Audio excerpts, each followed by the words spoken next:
As the United States was violently thrust into World War II by the treacherous attack on Pearl Harbor, a deep-seated dread coursed through the veins of American servicemen at the thought of facing a Japanese soldier in the flesh.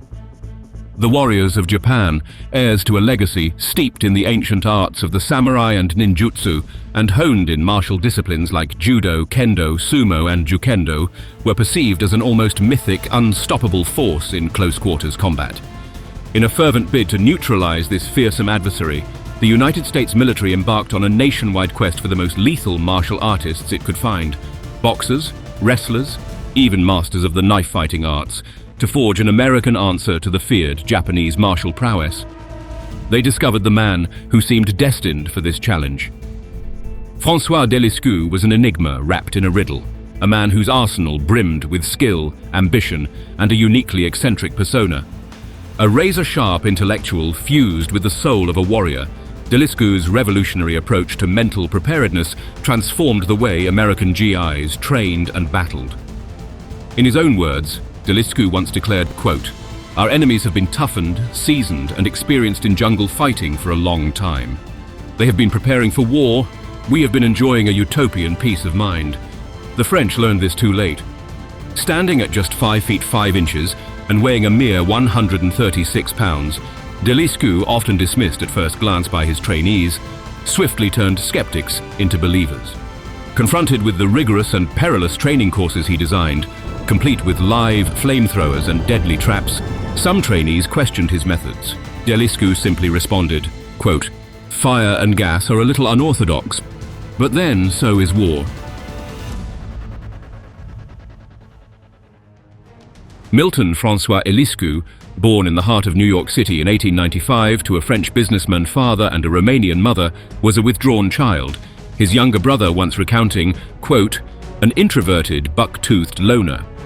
While employed at a Harlem public library, a brutal beating left him with tattered clothes and a bloodied forehead, an incident that profoundly impacted him. Despite his initial disinterest in physical activities, François, during his senior year at DeWitt Clinton High School, unexpectedly triumphed in a cross-country race. This victory marked the beginning of a remarkable transformation. After high school, he enrolled in the Savage School for Physical Education near Columbus Circle. He slowly distanced himself from his family as he fervently embraced his newfound identity as a fitness enthusiast and local high school football team coach. His commitment to this new path was so complete that he even modified his surname, adding a D in a nod to French aristocratic traditions.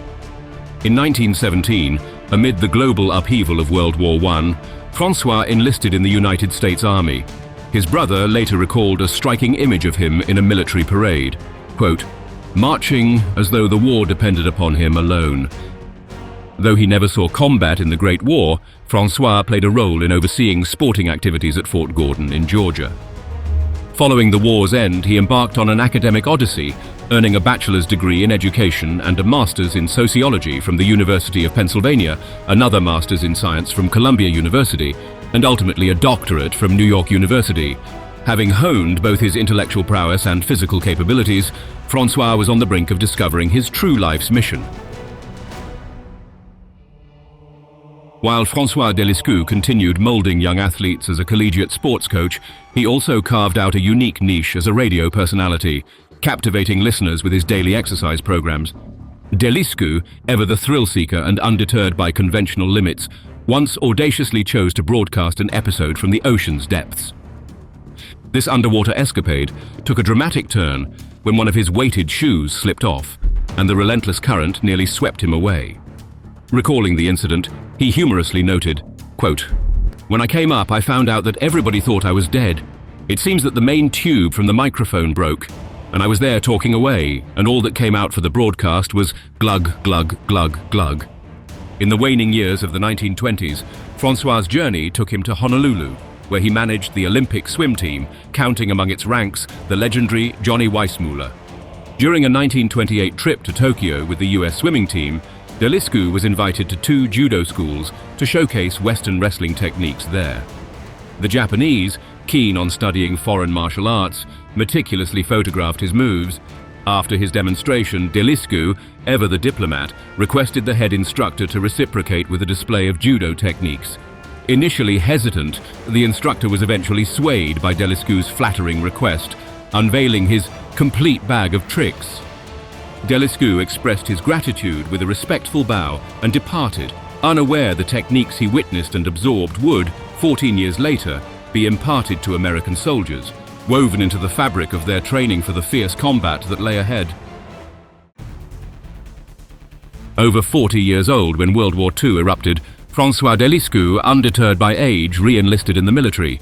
His mission was to train the elite Army Rangers at Fort Meade, Maryland. The Little Professor, as he was known due to his 5'5" stature and mere 136 pounds, was a figure of contrast, a gleaming, bald head, an intense, piercing gaze, rapid-fire gestures, and a surprisingly brawny build. In his arsenal, D'Eliscu favored a seemingly harmless tool, a 6-foot-long sash cord, which, in his skilled hands, transformed into a deadly weapon. He developed over 24 techniques for strangulation with this cord, firmly believing that such a tool would someday become an indispensable part of a soldier's gear. One of his signature maneuvers involved a swift kick to the adversary's abdomen, followed by rapidly looping the cord around the fallen enemy's knees and then to their neck. This setup allowed the enemy to inadvertently strangle themselves, a process that could be hastened by D'Eliscu, applying pressure on the enemy's face with his own body, while pushing the knees forward. François D'Eliscu held a stark, uncompromising view of warfare, far removed from any notions of conventional sportsmanship. He starkly asserted, quote, "Our attitude and personal feelings in regards to sportsmanship and fair play must be changed. Strangling and killing are remote from our American teachings, but not to our enemies." This perspective was largely alien to the American public. R.P. Harris, a columnist for the Baltimore Evening Sun, highlighted this cultural dissonance, remarking, quote, "Most of us still think of the American soldier as a two-fisted man who wouldn't think of hitting below the belt, much less letting fly a kick to the crotch." D'Eliscu's approach extended beyond combat techniques to the foundation of physical conditioning. He lamented the state of American fitness, musing, quote, "Our soft, luxurious living has undermined our physical powers, and we are now realizing more than ever the need for more vigorous training in order to carry on the responsibility of command and leading men into battle." His training regimen was grueling, designed to push soldiers to their limits. Each day commenced with a 2-mile run, followed by a punishing 600-yard obstacle course. One of its most daunting challenges was a 15-foot deep pit with sheer sides from which soldiers had to extricate themselves. D'Eliscu's philosophy was unforgiving, he told a reporter. Quote, "If they can't get out, let them stay there." In one notable instance, an officer was trapped in the pit for an excruciating 5 hours before finally clawing his way to freedom. Through these extreme methods, D'Eliscu sought not just to train soldiers' bodies, but to forge their minds and spirits into tools capable of withstanding and prevailing in the harshest of combat environments. François D'Eliscu's training methods were unconventional and intense, designed to steel the resolve and fortitude of his trainees. He was known to step directly onto the abdomens of his soldiers to toughen them. His regimen included raw, unfiltered confrontations and bare-knuckle boxing, alongside exercises that demanded soldiers to crouch and engage in combat from this disadvantaged position. While D'Eliscu appreciated boxing, he harbored doubts about its practicality in actual combat scenarios. Instead, he advocated for a variety of ruthless, unorthodox tactics aimed at quickly incapacitating an enemy. He instructed, quote, "Swing your right elbow like this to crush his windpipe. Just slap him with your other hand, then follow through with the knee or abdomen."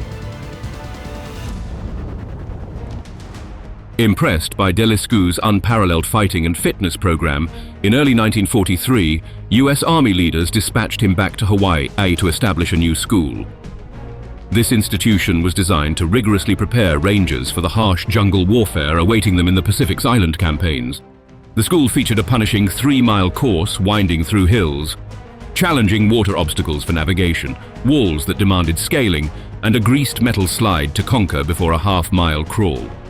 To heighten the realism and urgency, D'Eliscu employed actual flamethrowers and other hazardous elements in training. Further pushing the limits, trainees were required to push a 1,000-pound log up a steep incline, immediately transitioning into combat drills. This intense physical exertion was complemented by practical skills like burying explosives and handling real firearms loaded with live ammunition. In the initial stages of François D'Eliscu's rigorous training program, injuries mounted into the thousands.